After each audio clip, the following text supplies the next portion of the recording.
बिस्मिल्लाहिर्रहमानिर्रहीम। आज जो आप लोगों को टॉपिक है वो है equation of continuity fluid dynamics, chapter number 6 and topic 6.4। इससे पहले आप लोगों ने टॉपिक 6.2 पढ़ा है, वो है आप लोगों के पास टर्मिनल वेलोसिटी। इसके बाद आप लोग के सिलेबस में जो टॉपिक इंक्लूड है वो है equation of continuity. Equation of continuity आप लोग के बुक में सबसे पहला वाला सेंटेंस जो लिखा है कि the mass of fluid does not change as it flow, मतलब ये कि आप लोग के पास लॉ ऑफ कंजर्वेशन ओबे हो रही है। तो यहाँ पे लिखा है कि the mass of fluid does not change its flow, मतलब ये है कि the equation of continuity is the mathematical expression of the principle of conservation of mass. यानी कि इसमें आप लोगों के पास कंजर्वेशन ऑफ मास को आप लोगों ने डिस्कस करना है कि किस तरह आप लोगों के पास फ्लूइड की जो कंजर्वेशन ऑफ मास होगी वो किस तरह होगी, किस तरह आप लोगों के पास मास जो होगा वो कांस्टेंट होगा।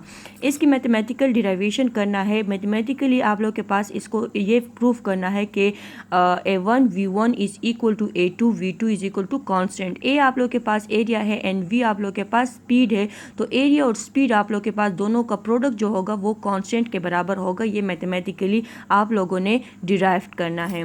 मैथमेटिकल डिराइवेशन के लिए ज़रूरी है कि आप लोगों ने आइडियल फ्लूइड को कंसिडर करना होगा। मैथमेटिकल डिराइवेशन के लिए ज़रूरी है कि आप लोगों ने आइडियल फ्लूइड को कंसिडर करना होगा। अब आइडियल फ्लूइड कौन सी फ्लूइड है, इसके लिए 3 कंडीशंस होने चाहिए। फर्स्ट वन कंडीशन ये है कि the fluid is non viscous. Non viscous का मतलब ये है कि उसमें इंटरनल रेजिस्टेंस, इंटरनल फ्रिक्शन मौजूद ना हो, यानी उसमें विस्कोसिटी मौजूद ना हो। फॉर एग्जांपल आप लोग हनी ले लें तो हनी ज़्यादा विस्कोस है बनिस्बत वाटर के, तो आप लोग ऐसा फ्लूइड लोगे कि जिसमें विस्कोसिटी मौजूद ना हो, मौजूद हो भी लेकिन ज़ीरो के बराबर हो, निग्लिजिबल हो। तो यहाँ पे हम जो चीज़ कंसिडर करेंगे वो वाटर कंसिडर करेंगे, हनी नहीं कंसिडर कर सकते। The fluid is non viscous, मतलब ये कि उसकी विस्कोसिटी ज़ीरो के बराबर हो, which mean there is no internal friction. तो आइडियल फ्लूइड में सबसे पहला कंडीशन ये आप लोग के पास होना चाहिए। सेकेंड कंडीशन आप लोग के पास कि फ्लूइड आप लोग के पास इनकम्प्रेसिबल हो।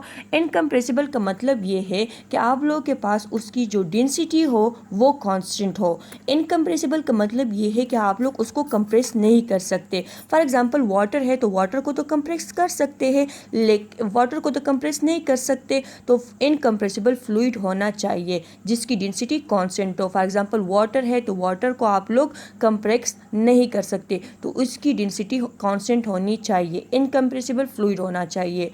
थर्ड वन कंडीशन, 2 कंडीशंस तो हो गई, नॉन विस्कस एंड इनकम्प्रेसिबल।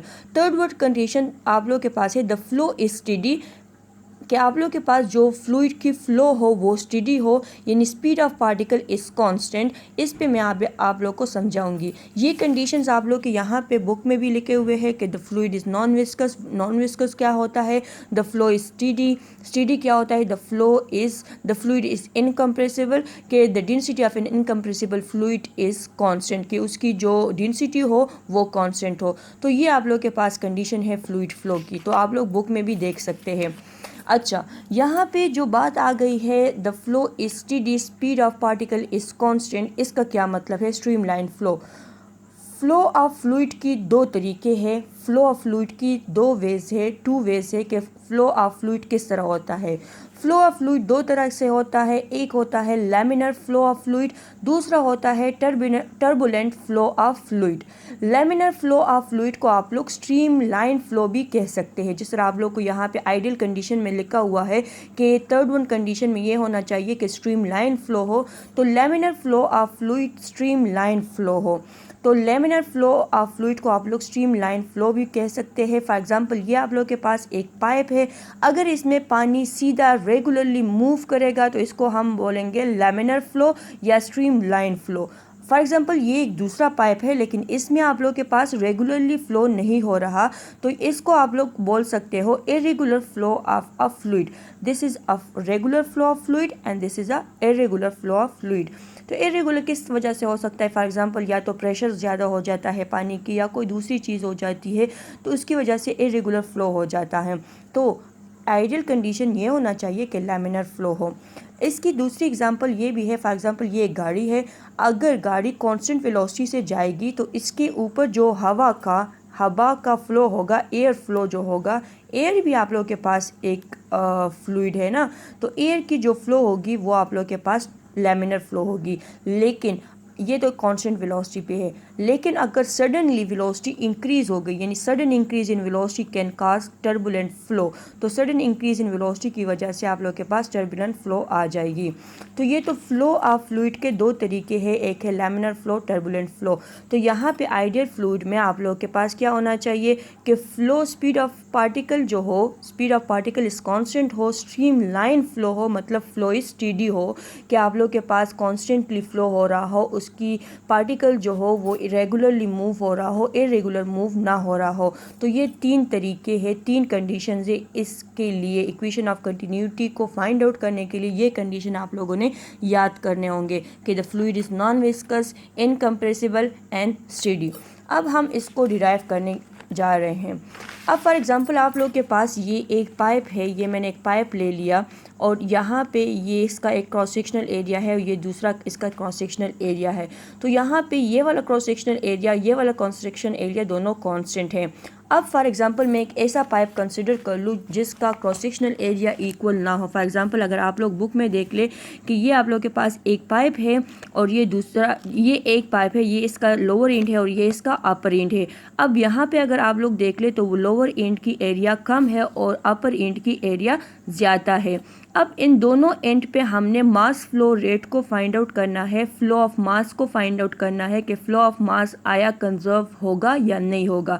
मतलब ये कि यहाँ पर जो मास की फ्लो होगी, फ्लूइड की जो फ्लो होगी वो इसके बराबर होगी या नहीं होगी, ये हमने फाइंड आउट करना है। तो दोनों की एरिया चेंज है। अब मैं फॉर एग्जांपल इस पाइप को ले लूँ, मैंने यहाँ पे ये वाला पाइप कंसिडर किया है, this is the lower and and this is the upper and. ये थोड़े से हाइट पे है, ये ज़्यादा हाइट पे है। अब यहाँ की क्रॉस सेक्शनल एरिया A1 में ले लूँगी, लोअर एंड की क्रॉस सेक्शनल एरिया में A1 ले लूँगी। यहाँ पे ये वाले इसकी जो फ्लूइड की जो फ्लो है इसकी मैं स्पीड ले लूँगी V1 और यहाँ से यहाँ तक इसने जितना फ्लो किया हुआ है उसको मैं ले लूँगी डेल x1। यानी मैंने एक पार्ट कंसिडर किया है फ्लूइड फ्लो की, वो फ्लो ऑफ फ्लूइड की एक पार्ट कंसिडर किया है। तो यहाँ से यहाँ तक इस फ्लूइड ने फ्लो किया है तो मैं वो कंसिडर कर लूँगी डेल x1 और ये इसकी स्पीड है v1। अब ये वाला इसका क्रॉस सेक्शनल एरिया है a1 और ये इसका मास जो मैं ले लूँगी डेल m1।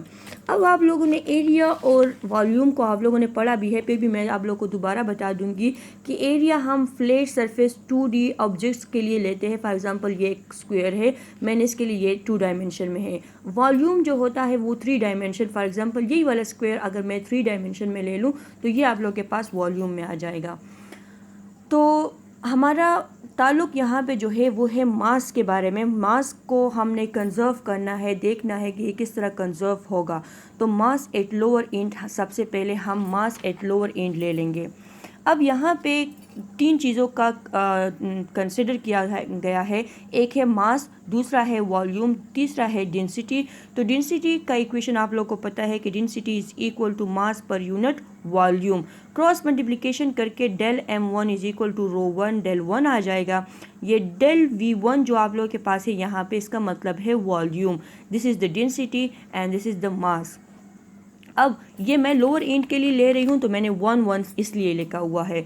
तो वॉल्यूम अभी आप लोग के पास किस चीज़ के बराबर है? वॉल्यूम आप लोग को पता है कि volume is equal to area into जो दूसरा साइड होता है उसके बराबर होता है। फॉर एग्जांपल यहाँ पे जो साइड है वो डेल x1 है, तो एरिया किस चीज़ के बराबर होगा? v1 is equal to a1 into del x1। तो ये क्या हो जाएगा? वॉल्यूम हो जाएगा।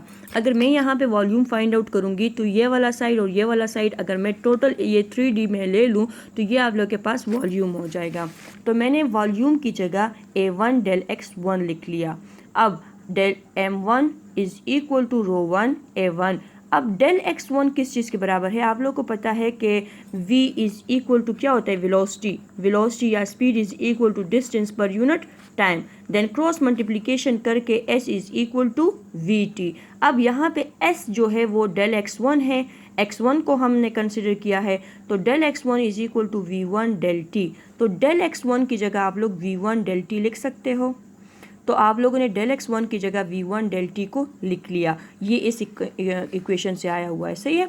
तो ये इक्वेशन आप लोग ने लिख लिया। This is the mass of fluid eight lower and. Lower and पे आप लोगों ने मास फाइंड आउट कर लिया, वो ये आ गया। अब आप लोगों ने फाइंड आउट करना है मास एट अपर एंड, तो आप लोग हेडिंग दे दोगे मास एट अपर एंड। सिमिलरली जिस तरह आप लोगों ने यहाँ पे किया हुआ है, डेंसिटी लिया हुआ है, वहाँ पे भी मास एट अपर एंड के लिए भी ले लोगे, सिमिलरली उसी तरह ले लोगे। तो आप लोगों के पास फाइनल इक्वेशन यहाँ पे रो 1 A1 V1 डेल टी आया हुआ है, तो यहाँ पे उसी तरह आएगा, लेकिन सिंपल चेंज क्या होगा, चेंज हो जाएगा M2 row 2 A2 V2 and T।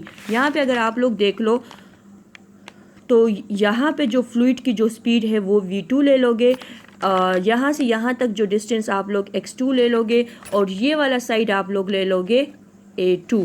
तो सिंपल आप लोगों ने नंबर्स की चेंज की हुई है, this is the lower and and this is the upper end. तो अपर एंड के लिए आप लोग वही वाला इक्वेशन आ जाएगा, लेकिन A2 V2 इस तरह आ जाएगा, सही है।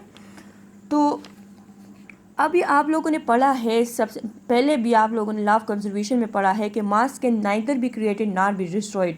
मास कभी भी ना तो क्रिएट होता है ना डिस्ट्रॉयड नहीं हो सकता, क्योंकि आप लोगों ने पढ़ा है कि मास तो हम फ्रीज कर लेते हैं, लेकिन एक फॉर्म से दूसरे फॉर्म में चेंज कर सकते हैं, लेकिन neither be created nor be destroyed. तो मतलब ये कि मास एट अपर एंड जितना होगा मास एट लोअर एंड भी वही होगा। तो आप लोग लिख लोगे कि from the law of conservation mass at upper end mass at lower end is equal to mass at upper end. तो del M1 is equal to del M2 लिख लोगे। तो डेल M1 के लिए जो वैल्यूज़ आई हुई है यहाँ पे इक्वेशन 1 से वो आप लोग लिख लोगे, और इक्वेशन 2 से जो वैल्यूज़ आई हुई है वो आप लोग लिख लोगे, ये आ गया। अब rho 1 is equal to rho 2 is equal to rho आ जाएगा, यानी डेंसिटी आप लोगों के पास कांस्टेंट है, क्योंकि आप लोगों ने स्टार्ट में इनकम्प्रेसिबल फ्लूइड लिया हुआ है। इनकम्प्रेसिबल फ्लूइड लिया हुआ है तो इनकम्प्रेसिबल फ्लूइड के लिए ज़रूरी है कि आप लोगों के पास डेंसिटी कांस्टेंट हो। तो डेंसिटी को कांस्टेंट करने के लिए rho 1 is equal to rho 2 is equal to rho आ जाएगा। तो अगर आप लोग ये भी कर लो तो रो भी कैंसिल आउट हो जाएगा, then A1 V1 is equal to A2 V2। This is the final equation for the equation of continuity. मतलब ये कि the product of area and speed is equal to constant, ये दोनों वैल्यूज कांस्टेंट होगी। वो किस तरह, अगर मैं A1 V1 is equal to A2 V2 is equal to A3 V3 up to so on, तो ये इस तरह की वैल्यूज आएगी। अब इक्वेशन ऑफ कंटिन्यूटी का स्टेटमेंट हम लास्ट में लिखेंगे कि द प्रोडक्ट, इससे हमें इक्वेशन ऑफ कंटिन्यूटी का स्टेटमेंट का पता चला कि the product of cross sectional area and velocity of fluid at any point is always constant. कोई भी पॉइंट हम यहाँ पे ले लें तो यहाँ पे जो फ्लो होगा वो यहाँ पे भी उसका फ्लो होगा, उसकी जो रेट होगी वो कांस्टेंट होगी। तो the product of cross sectional area and velocity of fluid at any point is always constant. This constant is called volume पर सेकेंड और सिंपली फ्लो रेट। अब वॉल्यूम पर सेकेंड ये किस तरह, अब ये हम देखेंगे। फॉर एग्जांपल आप लोग के पास आ गया AV is equal to constant, तो A का मतलब एरिया एंड V का मतलब स्पीड। अब एरिया का यूनिट क्या है, मीटर स्क्वायर, और स्पीड का यूनिट क्या है, metre is equal to constant. दोनों को मल्टीप्लाई करके आप लोग के पास मीटर क्यूब पर सेकंड आ जाएगा इज इक्वल टू कांस्टेंट। अब मीटर क्यूब किस चीज़ का यूनिट है, वॉल्यूम का, एंड सेकंड किस चीज़ का यूनिट है, टाइम का। तो volume per time is equal to flow rate. हमने कहा है कि the time rate of change of velocity is called acceleration. Time rate of change of velocity is called acceleration. इसी तरह वेलोसिटी का displacement, the time rate of change of displacement is called velocity. तो rate of change, यहाँ पे भी rate of change है, तो the flow rate, इसको हम बोलते हैं फ्लो रेट। वॉल्यूम की, वो फ्लो ऑफ फ्लूइड की जो वॉल्यूम पर टाइम जो है उसको हम बोलते हैं फ्लो रेट। तो वो फ्लो रेट जो होगा वो कांस्टेंट होगा, यानी AV is equal to del V divided by del T। तो ये कांस्टेंट होगा, क्योंकि यहाँ पे भी इसका यूनिट मैं अगर बराबर कर लूँ तो यही इसी से भी metre cube per second, and this is also metre cube per second.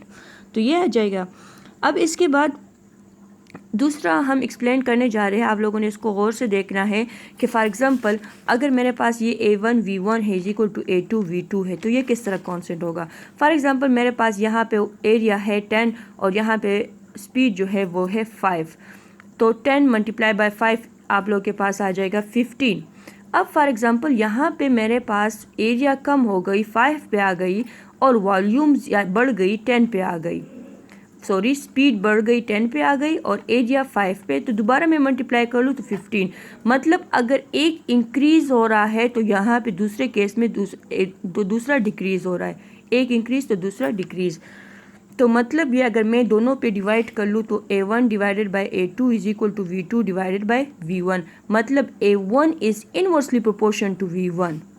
मतलब अगर एरिया ज़्यादा होगा तो स्पीड कम होगा। Area is inversely proportion to speed, मतलब ये कि अगर एरिया ज़्यादा होगा तो स्पीड कम होगा। Area is inversely proportion to the speed. For example इसके लिए एग्ज़ाम्पल ये है कि फॉर एग्ज़ाम्पल आप लोग के पास ये एक टेप है नल का, जिसको आप लोग नल का बोलते हो। फॉर एग्ज़ाम्पल मैं अगर इसको खोलूँ, ओपन कर लूँ, तो यहाँ पे स्पीड कम है तो यहाँ पे एरिया क्या है, ज़्यादा है। जितना पानी स्पीड से जाता है नीचे स्पीड ज़्यादा हो गया है तो एरिया कम हो गया है। तो ये इस इक्वेशन को ये सेटिस्फाई कर रहे हैं कि अगर एरिया ज़्यादा होगा तो स्पीड कम होगा, अगर स्पीड कम होगा तो एरिया ज़्यादा होगा। यहाँ पे स्पीड कम था तो आप लोग के पास एरिया ज़्यादा है। अगर स्पीड ज़्यादा हो गई तो आप लोग देख ले हैं वो फ्लो जो है वो एरिया कम हो रही है, तो इज़ इनवर्सली प्रोपोर्शन।